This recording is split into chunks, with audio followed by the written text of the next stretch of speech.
என்னோட பிஸ்னஸ் ரொம்ப small business. என் பிஸ்னஸ்க்கு பிராண்டிங் பண்ணலாமா? பண்ணாலும் என்ன பிரயோஜனம்? அப்படி நம்ம நிறைய பிஸ்னஸ் ஓனர்ஸ் நினைக்கிறனால தான் அவங்களோட பிஸ்னஸ் க்ரோத் ஆக மாட்டேங்குது. இதுக்கு ஒரு சின்ன எக்ஸாம்பிளாக சொல்லணும்னா ஆனந்தாஸ். ஆனந்தாஸ் ஸ்டார்ட் பண்ணும்போது அவங்களுக்கு ஒரே ஒரு பிராண்ட் அவுட்லெட் தான் இருந்துச்சு. ஆனால் அவங்களோட அந்த அவுட்லெட்டுமே அவங்க வந்து சிம்பிள் அண்ட் சிம்பிளிசிட்டியாக நீட்டாக குவாலிட்டி கன்சிஸ்டன்ட்டி மெயின்டைன் பண்ணி பண்ணனால அவங்களோட பிஸ்னஸை ஒரு பிராண்டாக மாற்ற முடிஞ்சுச்சு. இன்றைக்கி அவங்களுக்கு பல பிரான்ச்சஸ் இருக்குது. ஸோ இந்த மாதிரி நம்மளோட பிஸ்னஸ் மேபி ஸ்மாலாக இருக்கலாம். நீங்கள் என்ன டைப் ஆஃப் பிஸ்னஸாக கூட இருக்கலாம். என்ன டைப் ஆஃப் பிஸ்னஸாக இருந்தாலும் நீங்கள் சிம்பிளாக ஒரு பிராண்டிங் பண்ணும்போது உங்களோட பிஸ்னஸ் ப்ரொஃபஷ்னலாக ஷோ ஆகும். உங்கள் பிஸ்னஸோட பிராண்டிங்கிறது என்னென்னா உங்களோட கிளாரிட்டி, உங்களோட ப்ரெசன்டேஷன், உங்களோட கான்ஃபிடென்ஸ். ஓகேவா? உங்களோட பிஸ்னஸ் நீங்கள் எப்படி ப்ரெசென்ட் பண்ணுறீங்களோ அந்தளவுக்கு கான்ஃபிடென்ஸை நீங்களோட கஸ்டமரை நீங்கள் ஹேண்டில் பண்ண முடியும்.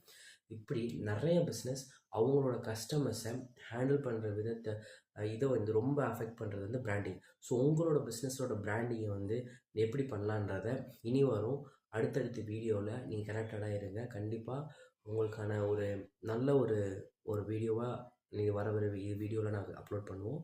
அதை நீங்கள் ஃபாலோ பண்ணுங்கள். கண்டிப்பாக உங்களோட பிராண்டையும் ஒரு பிக் பிராண்டாக மாற்ற முடியும். அது முடியும். நம்ம சேனலை சப்ஸ்கிரைப் பண்ணி வச்சுக்கோங்க. இனி ரெகுலராக இந்த மாதிரி கண்டென்ட்ஸ் பார்க்குறதுக்காக பிஸ்னஸ் சம்மந்தமாகவும் மார்க்கெட்டிங் சேல்ஸ் சம்மந்தமாகவும் உங்களோட கண்டென்ட்ஸ் நீங்கள் பார்க்குறதுக்காக கண்டிப்பாக நம்ம சேனலை சப்ஸ்கிரைப் பண்ணிக்கிங்க.